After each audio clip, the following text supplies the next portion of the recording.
গোলাবাড়ি গ্রামের এই ঘাটে হাওর নির্ভর জীবনযাত্রার নানা দিক নজর কাড়ে।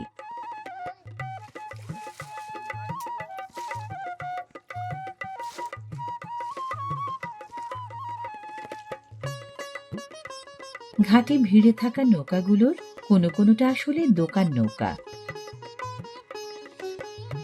স্থানীয় বাসিন্দারা হাট বাজারের দোকানপাটে না যেয়ে দরকারি কেনাকাটা সাধারণত সারেন ঘাটে আসা দোকান নৌকায়।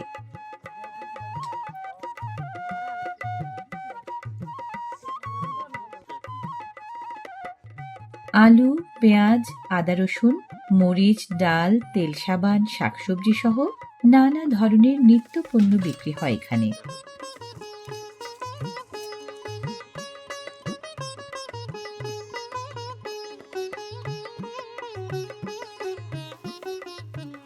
আশেপাশে হাট বাজার নেই বলে নানা ধরনের নিত্যপণ্য নিয়ে একদিন পর পর দোকান নৌকা আসে গোলাবাড়ির ঘাটে।